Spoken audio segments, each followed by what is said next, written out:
Frenchie filled with cheese.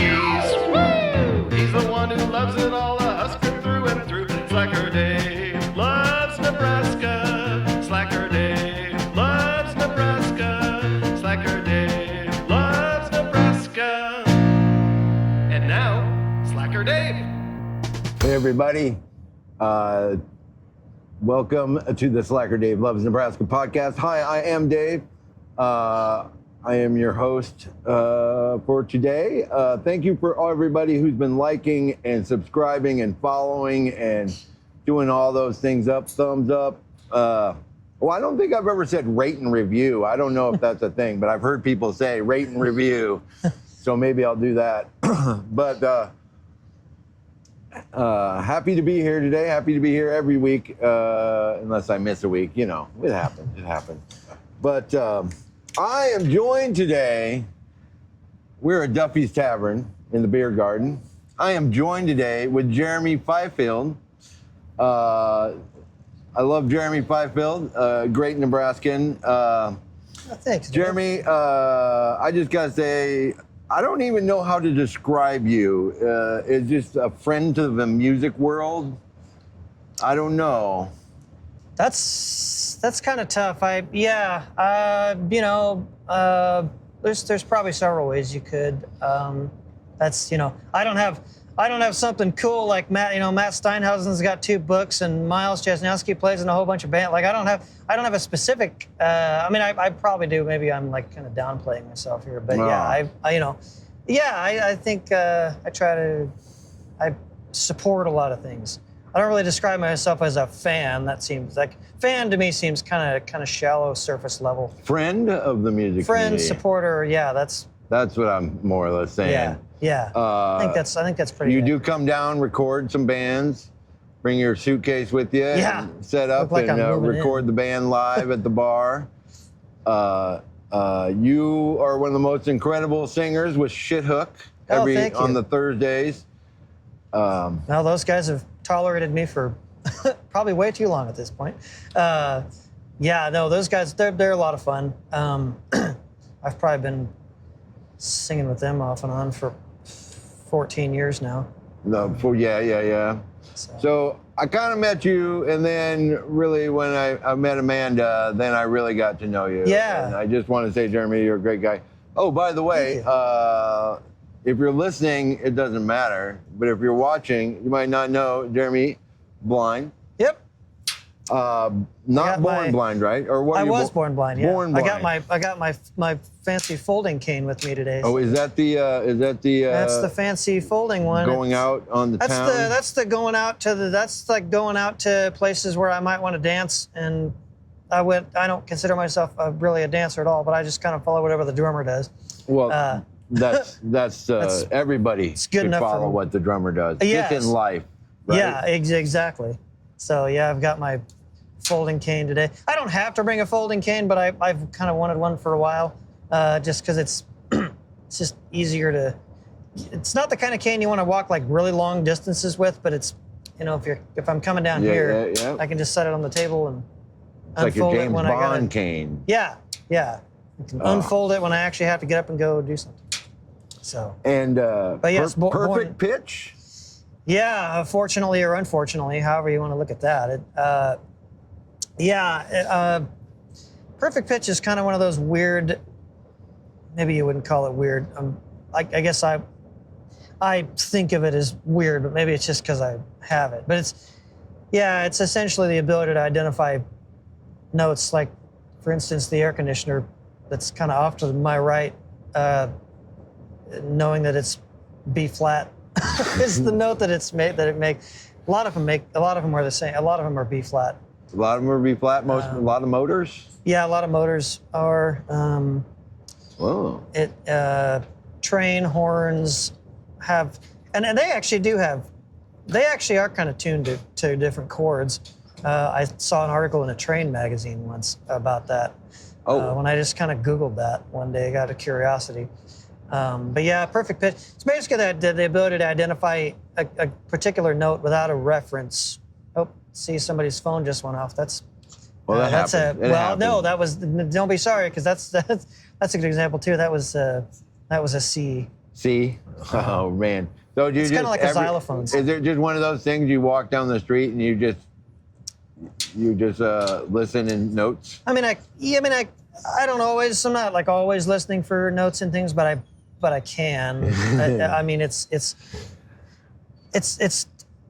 definitely not a precursor to any kind of musical ability. I mean, it helps with a lot of different.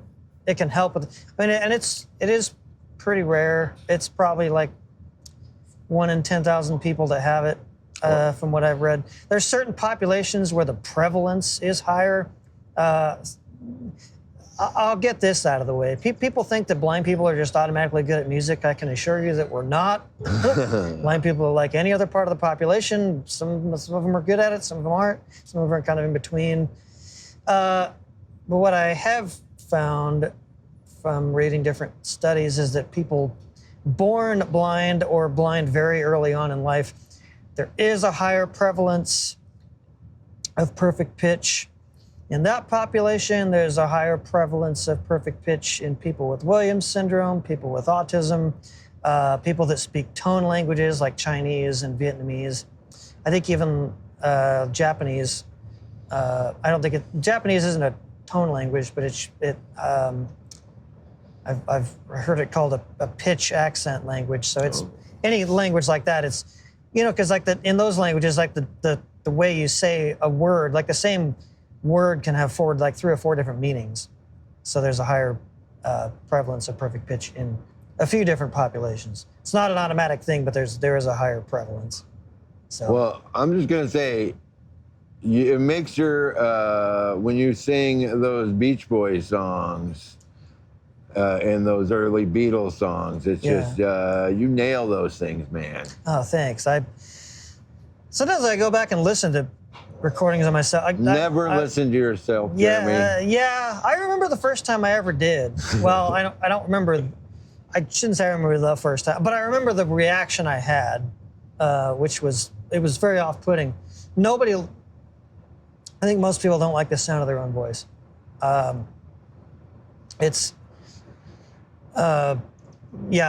when I was a kid, the first time I heard a recording of myself, it did not sound like me. And it really threw me off. Because the recordings of yourself are the way when you hear that, that's the way everybody else hears you. And it can be really unsettling to figure that out. But it's, I don't know why I'm thinking this, but why isn't it the same? Why isn't it the same? I mean, I'm not. I don't know. That's a whole nother podcast. Yeah, I know. I've read up on that a little bit. I mean, I think it's because when you're hearing a recording of yourself, when you hear yourself talk just in real time, you're kind of hearing yourself from the inside out. Your bones, you're hearing the voice come out of your body, whereas if you're hearing a recording, you're just hearing it through the air. And you're hearing kind of the final. It's not being distorted by the bones in your ears and everything. That's what I've read. Whoa. That's a real simple explanation of it. But I think that's essentially what it is. So last night, Amanda and I watched. I don't know how we got to it. We watched like a 15-minute documentary on sign language interpreters that do music. Interesting. And it was super interesting because it's not just the lyrics. They're kind of inventing their own little language, these interpreters, and people are understanding them, where their movements and how they say the word, like their body movements and stuff. And it, because, I when I was watching it, I was like, wow, that's it. I mean, then we got on the would you rather see or hear, and Oh yeah, that's a.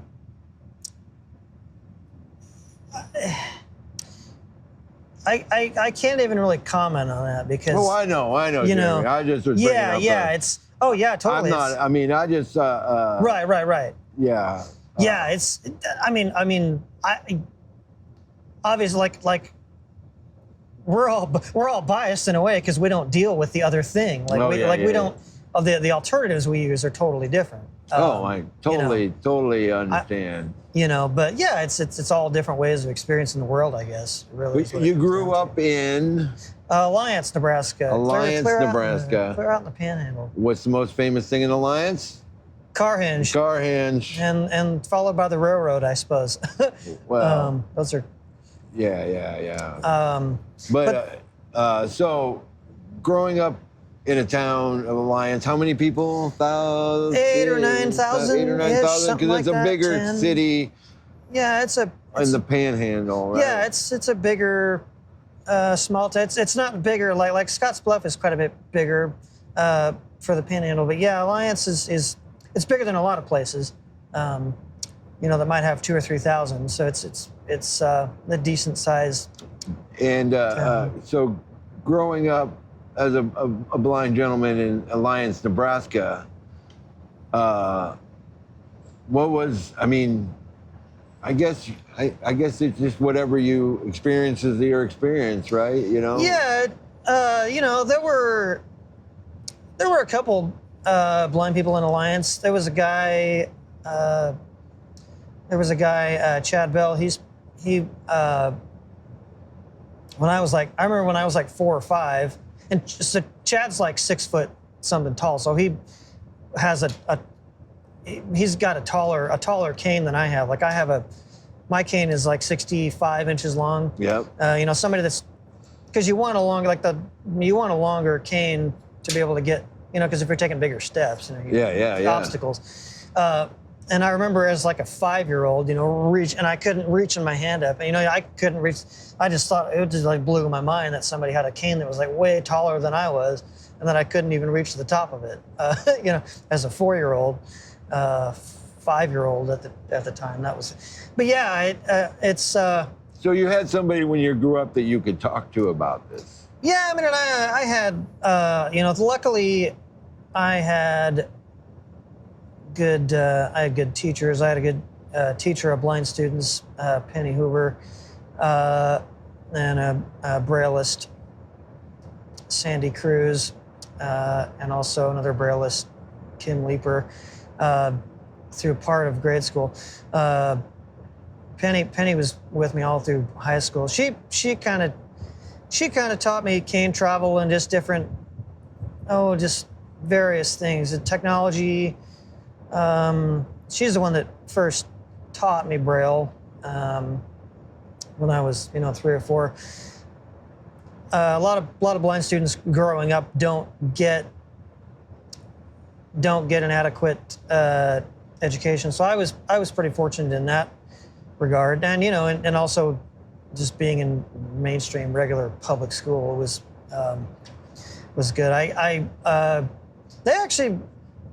They were also a pretty big part of my musical development too, which was. Oh yeah. My dad was too. Would your dad play an instrument? Not at the time. He does now. He plays banjo and dobro, and he's kind of messed around with guitar and drums too. At the time, to my knowledge, he didn't. But he was the one that really got me into music. My parents divorced when I was 2, but they've always gotten along, thankfully. Like so I was fortunate there. A lot of people's parents get divorced. They don't get along when they're divorced. But mine did. But my dad I got most of my music tastes from my dad. Queen was the first band I ever loved when I was like 2, 3, 4, or something like that. Oh, those big anthems. Those are just beautiful. The first greatest hits album, my dad had it on a cassette. He had The Game, that album he had on CD. My grandma on my mom's side actually had that album on vinyl, and it got left in the car one day. And of course, when you leave vinyl in the car, it melts and warps, and so that was ashtray. That was the end of that. Yeah, or a frisbee or a candy dish or something. Yeah, that was the end of that copy of that album. But yeah, that was kind of the first thing. My mom listened to a lot of 90s country, which I liked for a little while, but I didn't. It didn't resonate with me as much as like the rock and roll stuff did. Queen, like I said, they were the first. They were kind of the first band I ever loved. One thing that Penny Hoover, my teacher of blind students, did was we would do these things on Fridays called Out and About, where she would go. We would go. Maybe I was curious about something like, it could be water towers, or it could be like cement trucks, or anything kids might be, might be curious about. Well, anyway, one day, this was back when the radio station KCOW went off the air at midnight and came back on again at like 6 in the morning. Did they play the national anthem? They did. In fact, they still do. At 6, and then obviously they're airing 24/7 now, but they still do it every morning. But I remember my mom saying that it was going off the air, and I didn't know what that meant. I was probably like 4 or 5, something like that. So I was curious about how radio stations worked, and so Penny took me out to the radio station, and the guy who was the operations manager at the time, Mike Glessinger, he took me in one of the production rooms, and I recorded, and I actually found this several years ago. We recorded a tape of me, and I'm singing Another One Bites the Dust, and I'm like little parts of Pretty Woman, by Roy Orbison. That was like the two. How old were you at this time? Probably 4 or 5, something like that. Oh, wow. I didn't talk like early. I don't even remember when I started actually talking, but I think they wondered if I couldn't talk. But one day, and I don't remember this really, but Penny has told me years later that one day we were coming back from something. I started preschool when I was like a year old, but there was one day when we were coming back from something. I was like on her shoulders, and I'm probably, I don't know, 3, something like that. And I had just all of a sudden started singing Pretty Woman. They didn't think I could talk, but I would sing. Unfortunately, I would also start singing when people would try to talk to me, and then they had to, even into like kindergarten, and I would do that, and they had to be like, "No, you can't do that. You got to actually talk to people." Then I didn't sing in music class. Well, you got to sing in music class, like that's. So it was kind of an early sort of social development there, but yeah, I mean, singing was always a thing for me. My dad, like I say, Queen was probably the first. That was the first band I was ever really aware of, but others too. I mean, he had a lot of different rock and roll. The ZZ Top, he had that. Pink Floyd, The Wall. That was one of my favorite albums when I was like 5, 6. Still one of my favorite albums. Yeah, still one of mine too. I listened to the first half, I think, more than the second half, but I listened to a lot of the songs. I listened to a lot of the same songs over and over again, which I still do that. But yeah, that was one of my favorites. Pink Floyd, Sweet. Sweet. It was another. Yeah. Ballroom Blitz. Yeah, Ballroom Blitz, Wig Wham Bam, Little Willie. Those songs. I sang those a lot. Fox on the Run. Fox on the Run. Yeah. I love Fox on the Run. Me too. I want to get Shithook to learn that. What? They know it. Yeah, they know it. They just haven't done it yet. Don't they know every song ever made? Mm-hmm. But if they don't, they can learn it in like 2 minutes. Or they just 30 seconds. Or they just say we don't know it, and then they don't want to play it. Because they don't want to play it. That's yeah. We don't know it is code for I don't want to play it. But yeah, so that was kind of my early. And then my dad also got me into the Beach Boys later on when I was like 10, 11. It was like summer of 2002. There was a program block on Nickelodeon called the Nicktoons Summer Beach House, and the theme song was kind of surfy. Yeah. And I remember showing it to him, and I remember asking him what it sounded like, and he said it sounded like the Beach Boys. And my grandparents had a copy of. It was Summer Days and Summer Nights, minus 2 songs. It didn't have Amusement Parks USA and I'm Bugged at My Old Man, but so they took 2 songs off and retitled it California Girls. That was the first. Oh yeah, Beach like Boys go album. with that hit name. Yeah, and go with just, yeah. Yeah. But that was the first Beach Boys album I heard from my dad. Were you hooked instantly? Pretty much, yeah. I got later that year. I think he got me one of the greatest hits albums. One of my the Brailleist I had at the time, Sandy Cruz. She was more into the Beach Boys. Penny was more into the Beatles. The Beatles came later. Oh, Around God. 2005. But yeah, she wanted me to learn Surfer Girl. Sandy did, and I knew it, but I think I was just bashful and embarrassed and shy to sing it. Looking back now, the damn thing's hard to do. That's like 4 or 5 parts. Like you almost can't do it with one person. But in any case, it is one of my favorite songs. Pet Sounds, I would go through phases. I still do, but I would go, like every year was a different band for me. One year it was, for a while it was Queen, then it was CCR, John Fogerty. My dad had 4 of the CCR albums on CD. Then I heard, That's some rock and roll. Yeah, that's swamp rock from people from California. Heck like you'd yeah. never know they were from California. Well, don't discount that California because a lot of those people came from Oklahoma. Right. That's yeah. Oklahoma, very underrated musical state. Yeah, exactly. Yeah, the CCR, Fleetwood Mac, that was another one year. Yeah, I did. I kind of went in phases. Well, I did that I've done that my whole life where it's one band for a while. Yep. And then all of a sudden I'll start listening to something else, Yeah. But I can always go back and listen to whatever, I was listening to. Oh, yeah. It's not like, Yeah, it never goes away. I think one of my bigger ones lately, I guess it was a couple years ago. I don't know. I went on a John Hartford thing where I think I only listened to John Hartford for like 6 months. Yeah.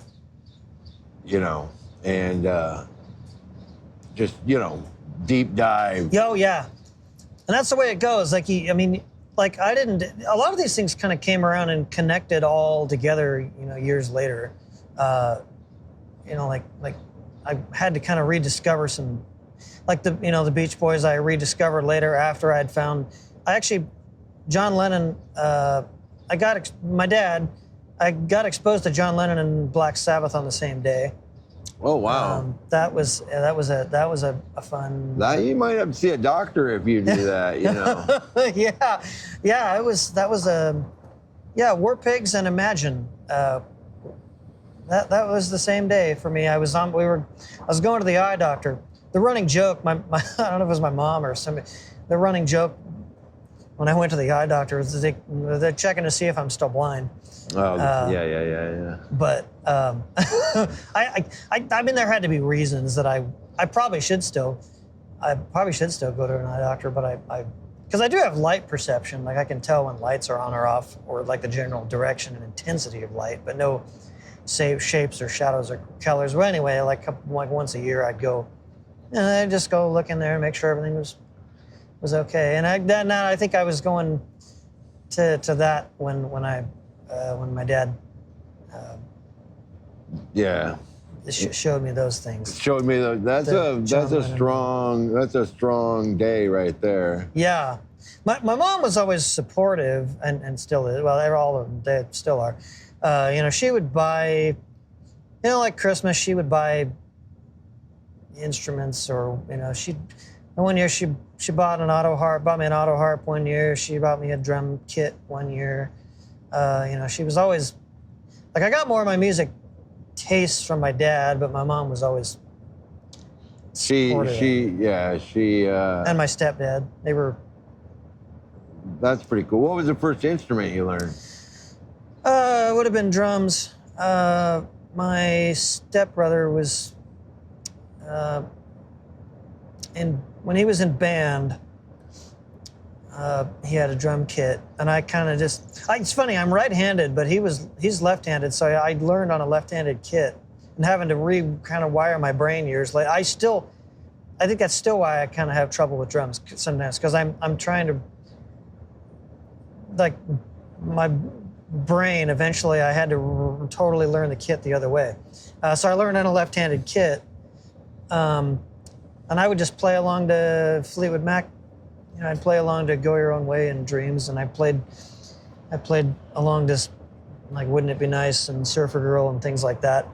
So that was the first. That was the first instrument I learned. My dad, my dad got me into quite a bit of the other stuff I was into too. A lot of the trains. I had grandparents on both sides that worked for the railroad. Well, being out in Alliance in that area, that's a big high quality area, right? Yeah, that's railroad. I mean, that's world's like largest train yard. North Platte. Yeah. The UP. No, North Platte. Yeah, the UP yard in North Platte. I think Bailey Yard is. Wait. No, I don't know. Now I'm brain farting right now. I think it is North Platte. It's. I can't. Whatever. We'll figure it out later. Yeah, we'll find out. Hey, you know what? We're gonna take a little break here. We're gonna thank our sponsors. Yeah. And we'll be right back. Cool. Hey, y'all. I just want to thank O'Rourke's Tavern for sponsoring Slacker Dave Loves Nebraska. O'Rourke's Tavern, it's Lincoln's downtown. It's like a neighborhood bar right in the middle of downtown.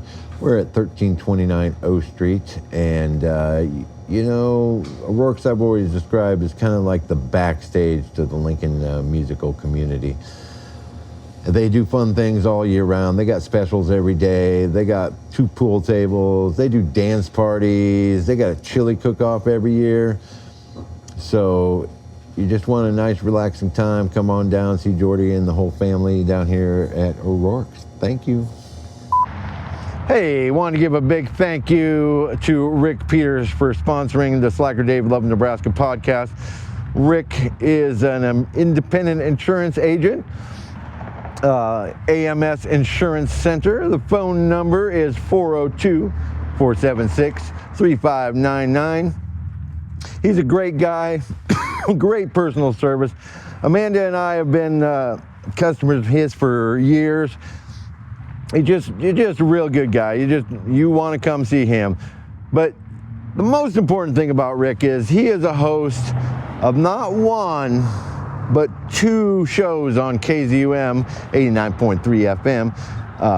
He hosts Rockin' Bones on Friday nights from 6 to 7:30, rockabilly and all that kind of related fun music. And then Tuesday mornings from 6 a.m. to 8 a.m., it's the Sugar Frosted Chocolate Bomb Diggity Good Time Show. And you never know what you're going to hear on there, but they call him Rickabilly. I like to call him Rickopedia. He knows a lot. Great shows. Thank you very much. Hey, I just want to thank Pete and Amanda from the Zoo Bar for sponsoring the Slacker Dave Loves Nebraska podcast. Zoo Bar, wonderful place. Live music almost every single night. Sometimes most of the weekends, twice a night. Zoo Fest, July 10th and 11th. Put that on your calendars. But thanks, Pete. You rule. All right. Hey, Jim and Mary are leaving. Bye. Bye. Have a good night. Thanks for the podcast. We love ya. Love you guys. Love you guys. Don't run with all that Pepsi. Not yet. All right. Hey, thanks. I want to thank the Zoo Bar and O'Rourke's and Rick Peters for being a sponsor on the Slacker Dave Loves Nebraska podcast. Also want to remind people, I have a show on KZUM. I do it every Thursday called the Slacker Morning Show. If you don't know KZUM, check KZUM out because there's a show for you. all the time. Every kind of music Every 2 hours, the conceivable. music's gonna change. You got blues almost every week, every weekday, 3 to 6. That's really the only consistent thing about KZUM, other than a Yeah. Monday show is a Monday show. Monday at 6 a.m. is one show. Yep. You do whatever the heck you want. You play whatever you want. Yep. Some people are pretty amazing. You should have a show on there, Jeremy. Yeah, I've thought of that. I think the biggest obstacle for me is just time. Time. You know, but I love being able to do beta radio once in a while. Beta radio is fun because you can kind of come in and do whatever you want.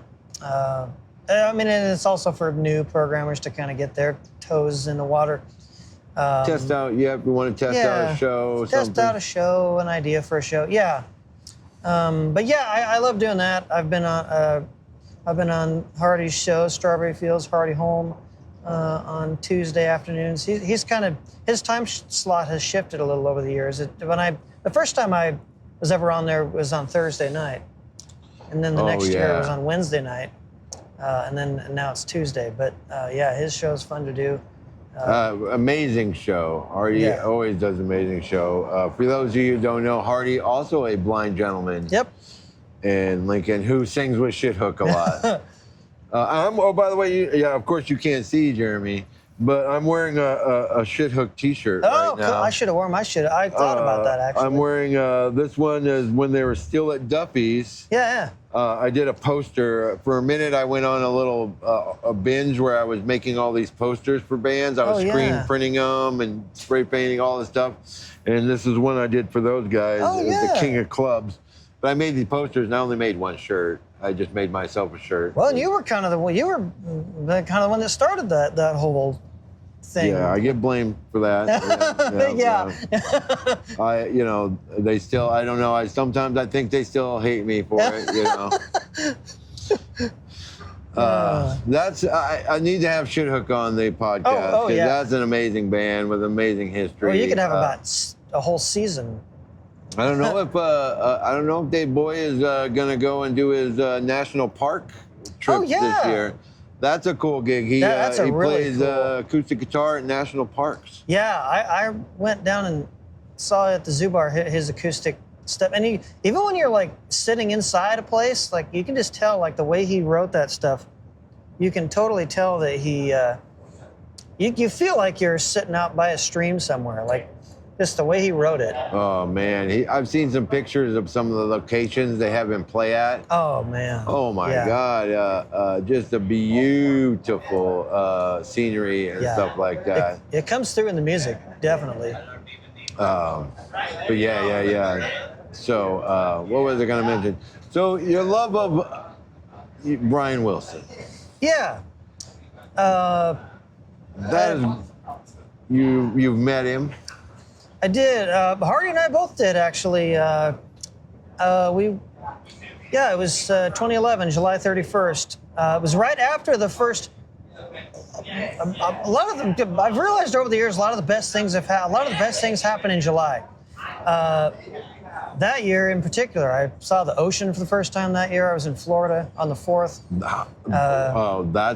The noise, right? Yeah. Of the ocean. And even just the waves, like even when you're just in real shallow water, like it moves. It's just a constant, it's constant movement. I was amazed the first time I saw the ocean, seriously, of the noise. Oh yeah. We camped right on, like, literally pretty much on a beach, you know. I mean, away from the, we weren't going to get hit by the tides and all that kind of stuff. But but I was like laying there, it was hard to go to sleep because it's just that constant. Right, that constant sound, yeah. Yeah, that happened that year. I was in Florida for an event, and then on the 30th, Hardy was opening for the Jerry Pranksters at Dugan's Pub for the Jerry Garcia birthday bash. KZUM benefit. You're doing that again this year. Oh, cool. Yeah, I need to. Eric brought it back last year. Oh, good. Yeah. And I wasn't 21 yet. I was 20 at the time, and I caught like a cup.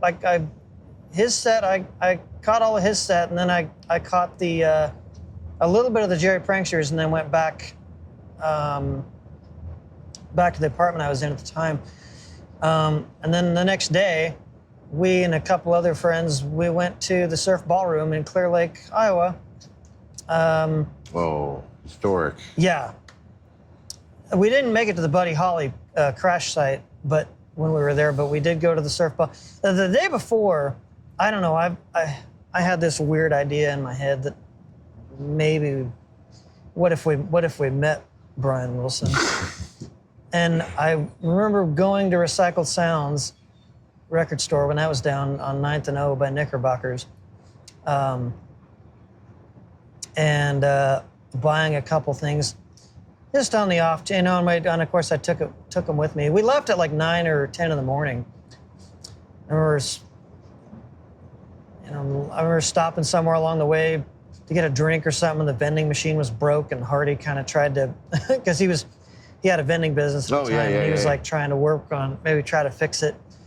And yeah, I think we got a drink. Anyway, we got there like shortly before 4. We were just kind of walking around outside, because there's not really a lot around, and it's a comparatively smaller place, a couple thousand people maybe. Yeah.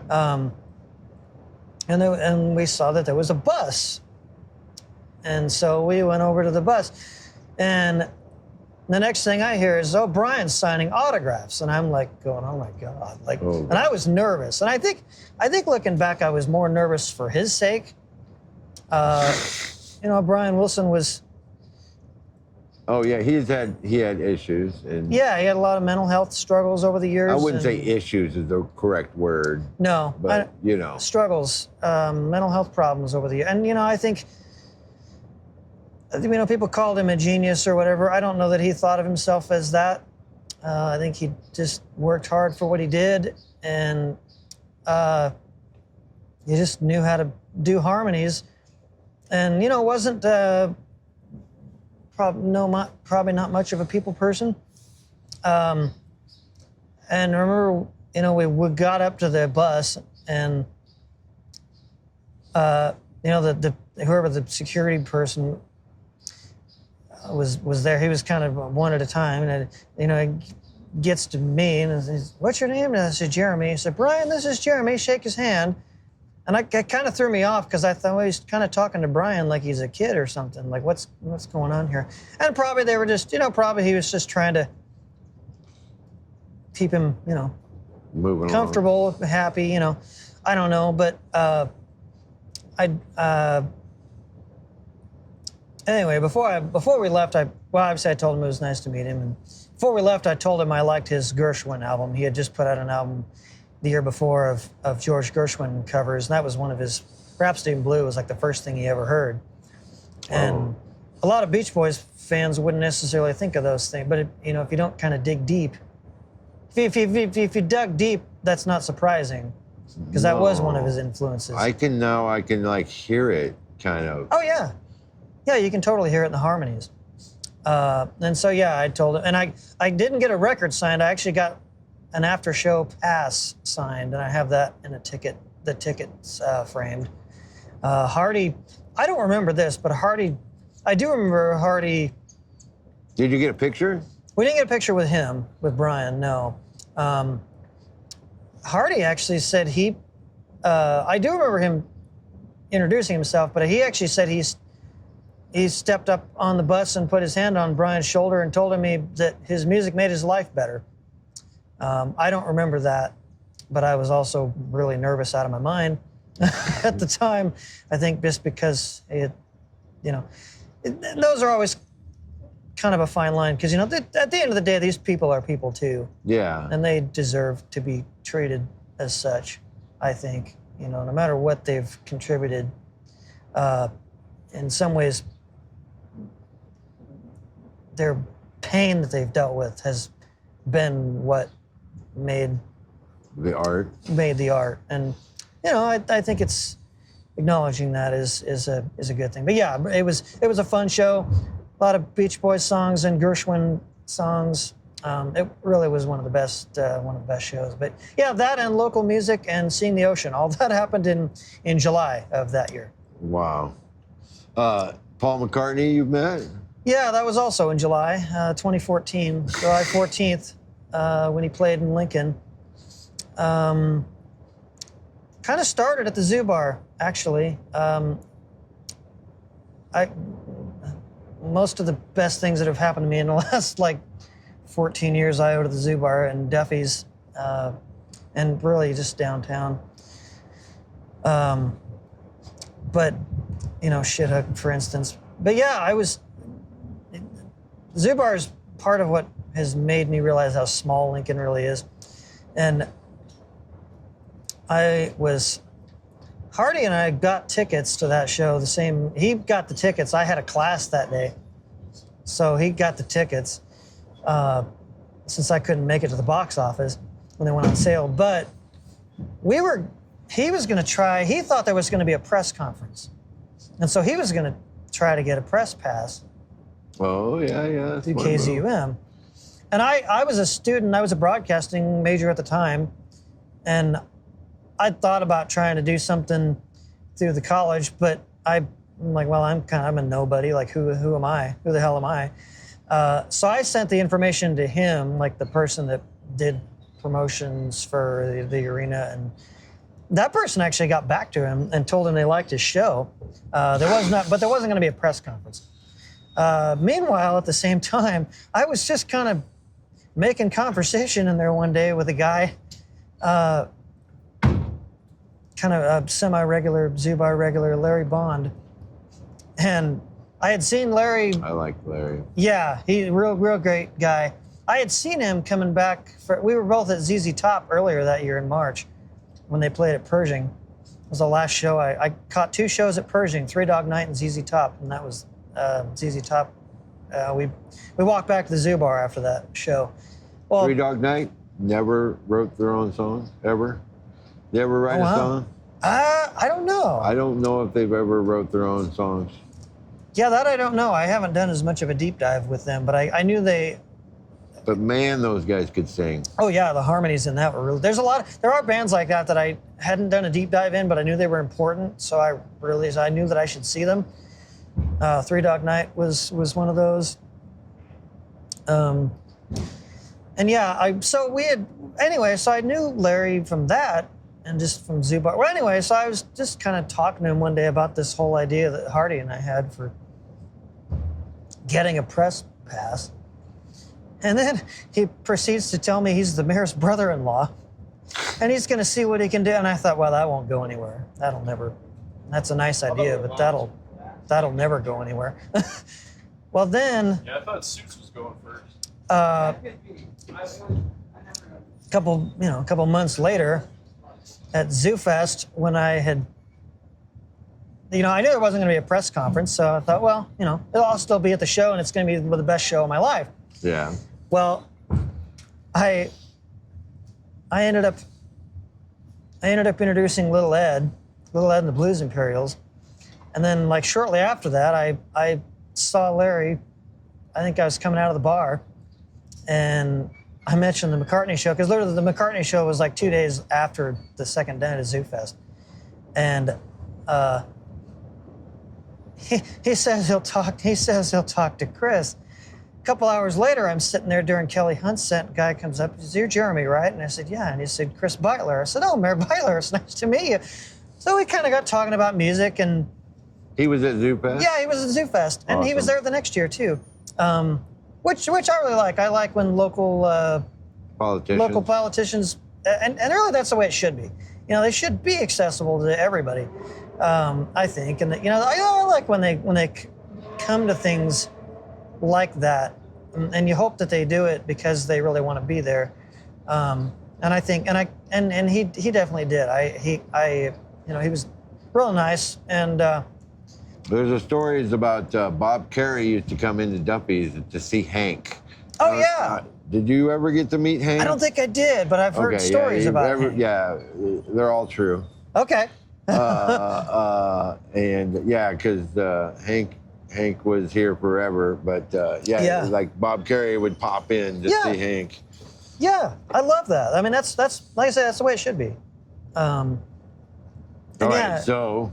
Yeah, so we, I I remember that I had just started that Monday. Again, so Mayor Beitler tells me to call my office Monday, and it's funny because when I called, the person, they seemed to be it sounded like they were kind of expecting my call, like just the way they were talking about it. Yeah. Of course, I still didn't think it was going to happen. I had to go sign paperwork saying that we can't put we can't distribute any photos or anything. So that was a pretty standard. I called. I had just started a new. It was the same job, but in a new area at UNL. I was testing.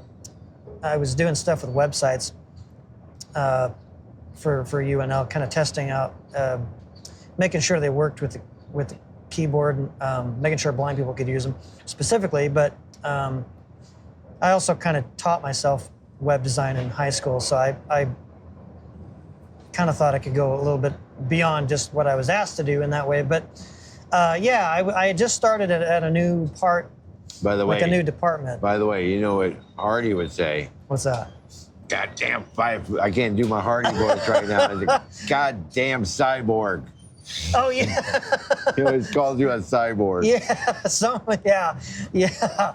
Oh man, something like that. Yeah. All right, so we're going. So yeah. Anyway, I can make a long story long, but yeah. I love it. So I when I got off work that day, I worked till like noon that day, and when I got off, I called Mark Beckwar, who was driving a cab. That's another thing I've always liked about Lincoln, the cab drivers that we've gotten to know over the years. Mike Snell's another one. Anyway, I called Mark, and he came and took me down, and I went and signed the paper. No. Work. Yeah, no. I went and signed the paperwork. So I didn't tell a lot of people what was going on. I didn't want to make a frenzy or anything. And of course, I'm still like not really thinking this is going to happen. I was like 90% sure it might happen. Oh, totally. But long story short, got there.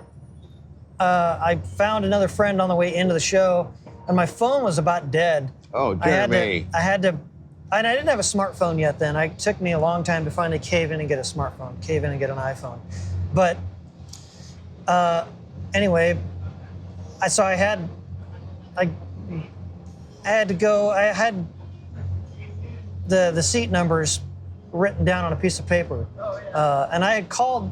They had called the arena management to tell them what was going on too, because I thought, well, we better cover this from every angle, so I'm not going. They're gonna be like, who the hell is this weirdo? If I walk in there and anyway, I actually talked to Paul's publicist for a little bit. A guy named Steve Martin, actually. A nice guy. And I kind of asked him things I might have wanted to ask Paul, but I didn't want to, make it awkward or anything like that. I actually asked him about, because it wasn't a big secret that when the Beatles did the anthology project in the 90s and did 2 new songs with John Lennon's demos, that they had a third one that they started on but never finished. And I wanted to ask him about that. And Steve, in the nicest way possible, he was like, don't ask him. Like, okay. Like, he was totally nice about it. So, of course, I didn't. And then, 9 years later, that song, actually, they finally finished it Now and Then, and it came out. But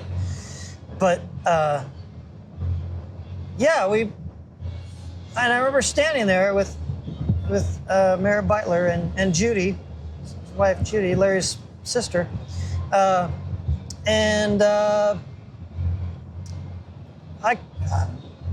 kind of heard this voice off in a hallway after I left, and I was like, that's him right back there. They couldn't see him. He was like in another, and then so yeah, he came in and he kind of had fun with Judy. He was like, hey Judy. So kind of hey Jude. And Paul had fun with that. He was like every bit as charming as you would think he would be. I wasn't really nervous with him because Paul's always been a lot more of a people person, and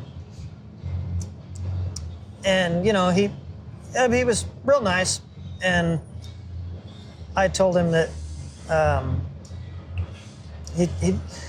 I told him I'd liked music since I was like 3, and he said, you know, he said it's great. He said it's a great thing to get into because it's a positive thing in life. He said, you know, the greatest thing is when someone says, you know, your song helped me through this or that, and that's where I got into it. Oh. And then we got a photo, and it was, I wasn't even in my seat yet when the show started. 8 days a week came through, but yeah, it really, that whole thing kind of started. It really kind of started at the Zoo Bar. Small world thing always is amazing, right? I know, it is. Well, I got a couple quick topics I want to talk about. Yeah. Tell us about your radio. Was it Christmas? Every Christmas? Oh yeah, New Year's Eve. New Year's Eve. Yeah. On Alliance, on the KCOW in Alliance. They do, What was that again? Say that. KCOW in Alliance. KCOW. KCOW. KCOW. Same radio station that I went to when I was, 4 or 5. They do, since like 2009, they've done a New Year's Eve show. And we just kind of, we play kind of party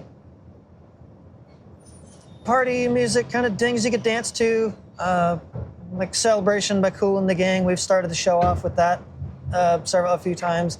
Just kind of upbeat things, and there's little sound bites from ABC News that we throw in, kind of year in review type stuff, things that movies, music, culture, kind of things. How long you been doing that?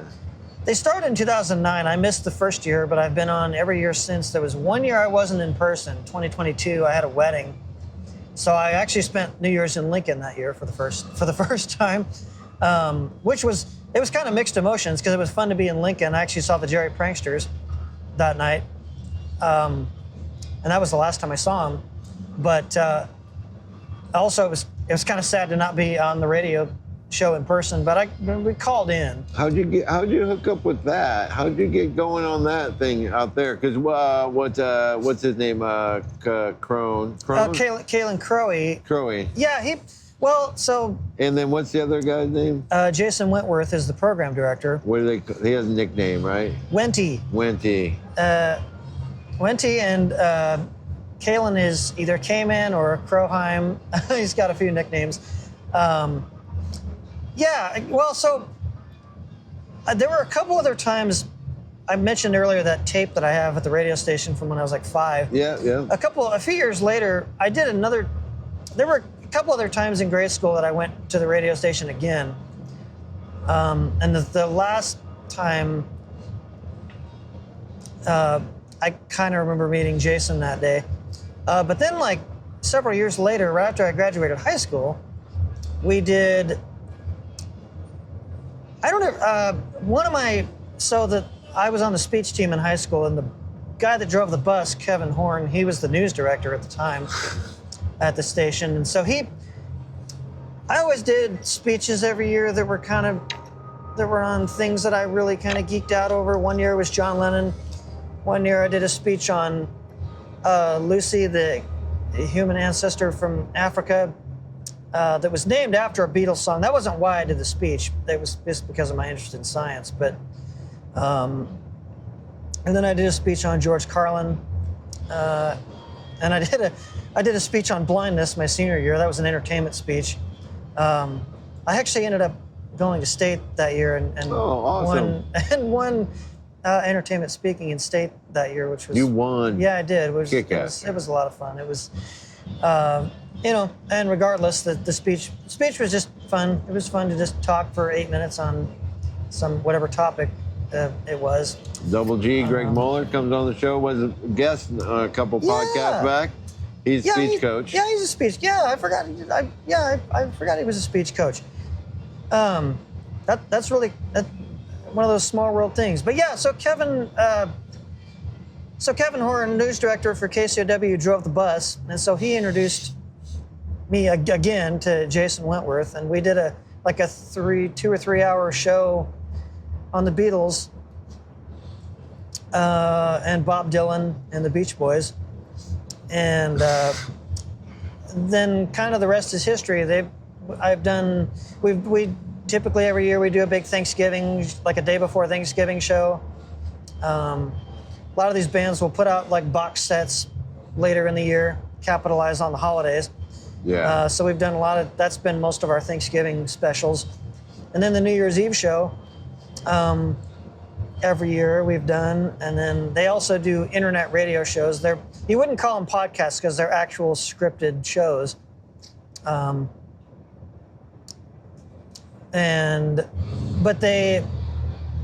been on a lot of those too. But yeah, the New Year's Eve show is a lot of fun. It's a 4-hour show, but it doesn't feel like 4 hours. It feels like about 20 minutes. That's the best. So now, is it true that you've driven a car? I have once. Drove go-karts a few times. Oh. Not a lot, but yeah. So the one time I drove a car. Wait, go-karts. Let's go back to go-karts. Go-karts. Was this before the car? Yes. Yeah, the go-karts were before the car. Was it on a track or just out in the open? You're kind just kind of going up and down the lane? Kind of at my dad's. It was at my dad's in the driveway. I didn't do a whole lot. I basically just did donuts. I just kind of drove in circles. That's nothing wrong with doing donuts, Jeremy. But yeah,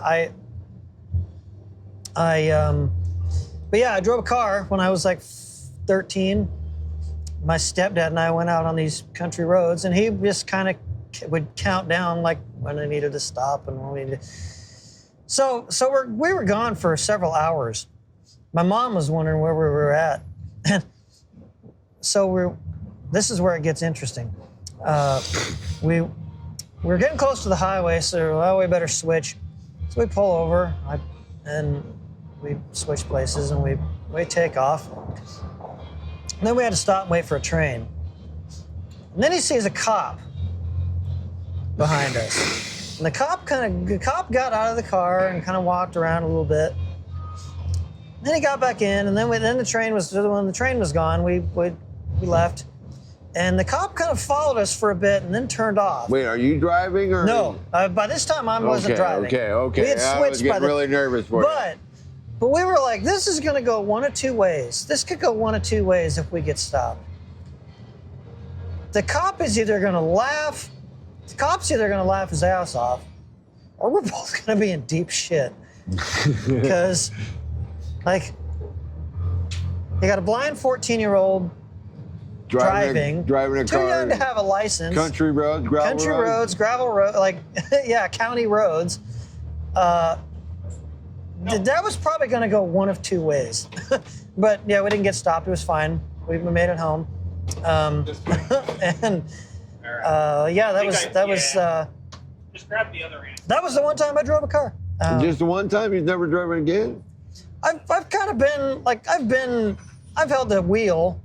I've held the steering wheel like just when we were going straight a few times. I'm going to talk to Amanda. Had help, but I think we need to there is find a private road to go and let you drive the car again. Or a big giant parking lot. We won't be breaking any laws while we're doing this. Yeah, we're let's go do it on private road. Property. Yeah. There is a photo of me from like 11, 12 years ago of me sitting in the driver's seat of a car. We kind of staged a photo op. It was fun. I didn't actually drive that day, but yeah, it was fun. Driving a car. It was a little rush when you're at that age. Yeah, a little bit. I mean, I wasn't super nervous. I don't think, but yeah, it was a fun time. Well, you never seem nervous to me, Jeremy. You always seem like you're calm, cool, collected. Like you tell me something, I'm gonna believe it, right? Like I don't see any nerves out of you. I can get nervous. Honestly, on the radio. Radio's like, I kind of have to get into a mode when I do radio. Like I think I learned radio best by mimicking other things. Yeah. When I was a kid, radio is one of those. I mean, because the thing about radio is I do deep dives on things, and I'll try to get to a point where I can talk about it naturally. just Yeah. by what I know about whatever music I'm playing. But actually, I mean, but it is. There's kind of a lot of multitasking involved. You know, you're trying to make sure levels are okay and trying to make sure you have all the Yeah. right buttons pushed and what am I going to say next? You know, like, I don't yeah. get like super nervous, but I do. There's always like, and I'm perfectionistic to a fault. So if something goes kind of wrong, I'm like, but I actually do kind of get nervous. All right, Jeremy, we're gonna switch it up here quick. Yeah. We're running out of time. We got to do Alliance, Nebraska. Yeah. Panhandle, north of, where do you turn to get to Alliance? I'm What trying to- highway is that? Do you know? Oh, I'm trying to remember now. I know it's kind of like on Highway 2. Yeah, it's right? on Highway 2. So, well, the things I can tell you, Shattern's an hour north of it. Scottsbluff's an hour southwest of it. All right, there you go. There you go. That helps. I do hours. I'm born from the Midwest. I'm Yep. from the small town. Everything's, how far away is that? Yeah. 25 minutes. Right. You know. It's funny because Lincoln, I know Lincoln a whole lot better than I know Alliance because I never really was forced to travel on my own in Alliance because, you know, when you're that age, you know, you get driven everywhere. Yeah. Where yeah. people pick, you know, you get rides from her. So I haven't learned Alliance as well as, Well, like, let's I know where, ask some Alliance questions. yeah. Where are we eating in Alliance? Oh, I will just tell you, when Amanda and I were there, we ate at this bar that had pizza. That was kick-ass. was it the Gathering Spot? I have no clue. Good They answer. have good food. Like you- some things have changed there. It's hard to even keep up now. I know there's a donut shop. And I'm going to blank on the name of some of this now. Well, that's okay. You can pass. You don't have to answer any Ken and questions. Dale's is a good restaurant. I usually get a burger when I go there. There's a couple. There's a couple good Mexican restaurants there. One of them there's one that I can't remember the name of because it's changed names a couple times. But yeah, those Oh, yeah. those places are good. Okay, we're going out for a night on the town. Where are we drinking? I know you don't drink. Not very often. Where Once in a are we while. going out? Ooh, Do you have a spot when you go back to town to go see your friends? A lot of times it's the radio station. Yeah, honestly, I can but see that. but yeah, as far as going out, the Gathering Spot is one of the bars. I know fairly recently a couple bars I think might have been sold or changed names, but there's still a couple. There was another bar called Sandhillers downtown. I don't know if I think that one might have changed names. It's been a bit since I've been down there, but the Gathering Spot, they have music. Sometimes Kaylin Crowley has really been a big part of Bringing music to Alliance? bringing music out there. He and I have played down here.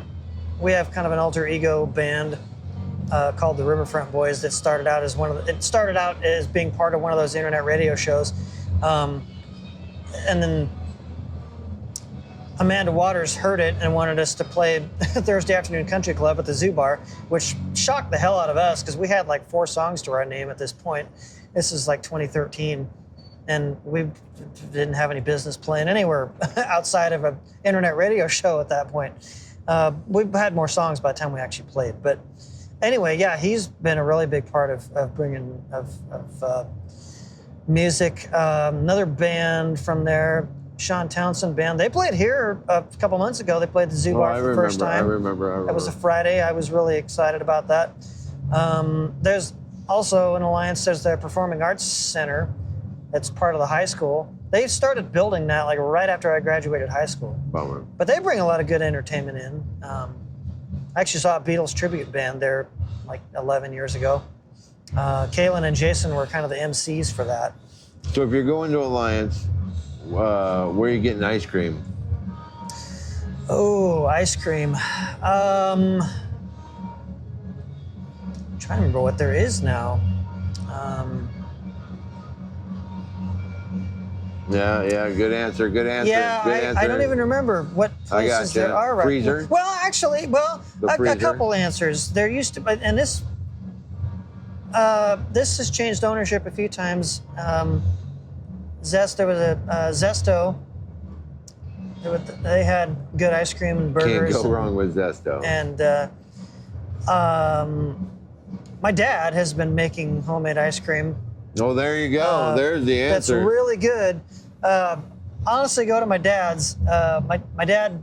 There you go. He cooks really well too. He's like, I'm never gonna go hungry at his house. All right, here's a final question. Yeah. Someone's coming to Nebraska. Where are you sending them on a vacation? Ooh. I mean, what do you think people need to experience in Nebraska? I think they need to come down here. I think you need to come downtown Lincoln. You know, go to the Zoo Bar, go to Duffy's, Bourbon. One of my two favorite weekends of the year. Let's just suggest some times to come on vacation too. Okay, it's up to you. Two favorite weekends of the year: Lincoln Exposed in February. If you want a vacation, it's definitely worth a vacation in February. Right around Valentine's Day. If you want to get Valentine's Day getaway. Sometimes it's cold, sometimes it's not. The weather has gone both ways. Last few years we've gotten lucky. There's been some years it's been knee deep in snow. So those don't know, Lincoln Exposed is a weekend in Lincoln. I think it starts on Wednesday. Yep, Wednesday through Saturday. Wednesday through Saturday, where there's like 120 bands that are from Lincoln that play. And you pay one thing, you get into so there's multiple bars, the whole downtown. It's a great thing. I love Lincoln Exposed. I feel it's like reunion night. You see people you haven't seen in a while. It is. It's the only time you can say, when normally if you play a gig and you can say, what was the crowd like? And you're like, well, it was the other band. Say that and Lincoln Exposed, there's 100 people in there. Yeah, and every place is packed. Heck yeah, a lot of love, all that kind of stuff. All right, what's your second weekend? Yeah, so Lincoln Exposed, and shout out to everybody that's involved in that. Obviously, the Zoo Bar, Duffy's, Bourbon Theater, 1867, Bodegas. It's kind of gotten bigger. The other favorite weekend of the year, and a really good time of the year to come down, another one of those best things that happens in July, Zoo Fest. Zoo Fest is one of the, I will not miss it. I haven't missed one since 2013. I've missed a couple days of it.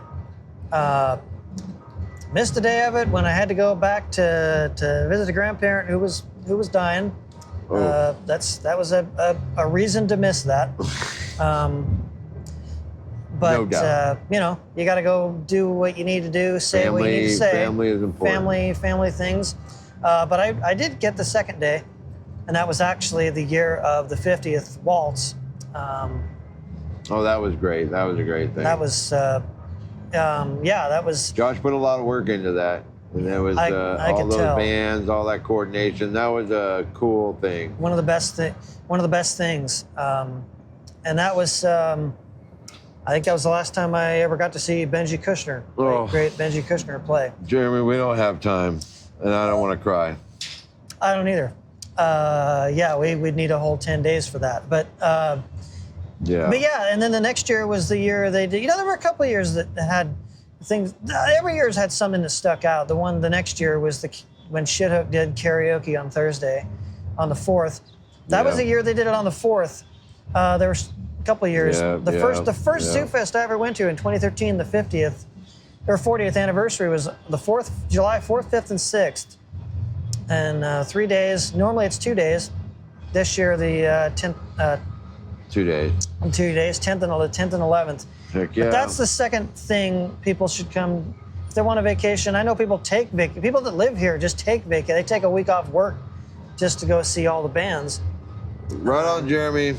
I love you. I love you, much. Dave. You're a great human being. Good Nebraskan. And for everybody else, thank you, everybody. Comment, whatever, let us know. Hey, be excellent to each other and party on, kids. Yeah.